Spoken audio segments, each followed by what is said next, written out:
Hello, Sagittarius, Sun, Moon, Rising, and Venus signs. Kamusta kayo? Sana po'y nasa mabuti kayong kalagayan. Welcome back po sa Star Tarot.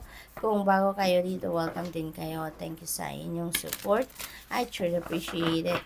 God bless you all. Sagittarius, pauna mensahe po ninyo ay gorilla. Ayan, take the time to listen compassionately to those you love, especially your family members. Ayan, kasi siguro, Sagittarius, for the longest time, maaaring kayo lang lagi ang nagsasalita, kayo lang lagi ang pinapakinggan, kayo lang lagi ang merong something to say, no?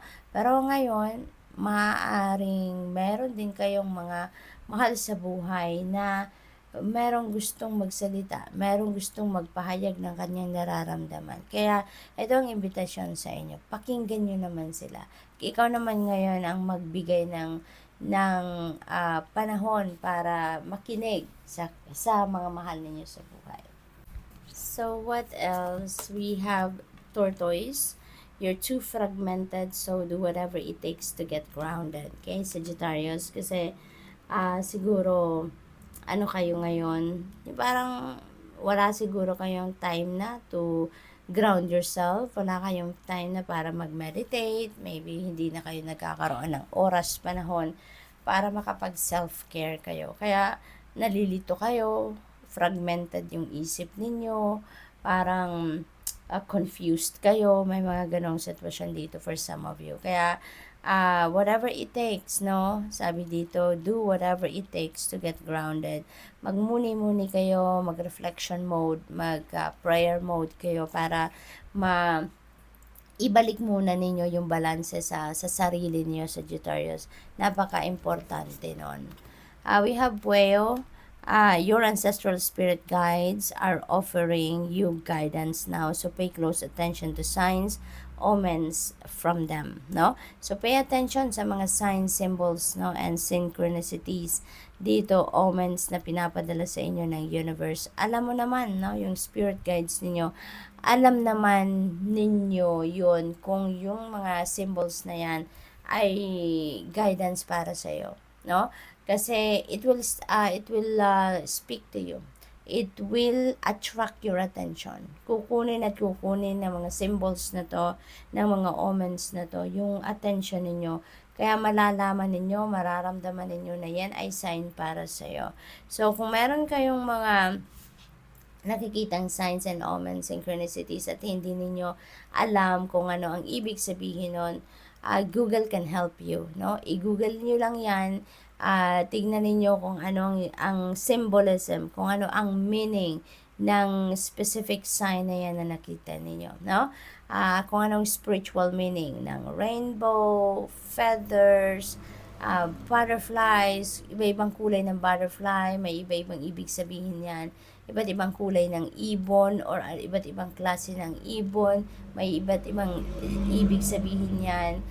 Grasshoppers, mga dragonflies, iba't ibang klase ng dragonfly din, iba-ibang kulay, mayroong ibang meaning yan, Sagittarius. Kaya, kung hindi po ninyo alam ang ibig sabihin, kung anong symbolism ng specific symbol, no, or sign na yan na pinakita sa inyo ng universe, i-Google ninyo yan, mahahanap po ninyo dyan ang ibig sabihin yan, and that is guidance para sa'yo.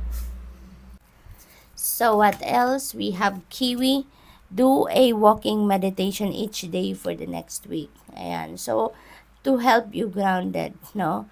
Sagittarius, mag-meditate kayo. And in this case, pero merong pang exercise na kasama to, diba? Mag-walking kayo, walking meditation ang gawin ninyo.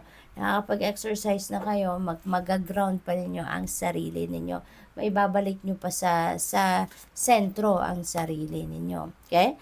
We have the energy of the chimpanzee. Use both your intuition and your intellect to solve the problem or get answers to your question. Okay? So, gamitin ninyo, no? Yung both sides of your brain, your intellectual and logical mind at saka yung inyong intuition para ma-solve ninyo ang problema at para mahanapan ninyo ng sagot ang inyong mga tanong. Okay? What else? We have Spider. Trust the creative spark you're feeling and express it through writing stories that inspires and enlighten. So siguro, ito yung mission ninyo right at this time, no? Na mag-inspire kayo ng mga tao through your writing, through writing stories, no? Kasi baka writer kayo, no, Sagittarius, sa kung anumang klase. Siguro, sa mga nagsusulat kayo ng articles, baka nagsusulat kayo ng nagsusulat kayo ng vlogs, mga ganon, or whatever, no? So, maaaring meron kayong platform para makapag-inspire kayo ng maraming tao. And maybe this is what you're going to do, or this is what you need to do right now, no? Gamitin ninyo ang inyong creative spark na nararamdaman. Gamitin ninyo yung ideas, isulat ninyo, no? Translate it into something na mababasa ng maraming tao, at yan ang paraan para ma-inspire mo sila. We have Penguin, the period of darkness that you've been experiencing is now passing. So, praise God, 'di ba?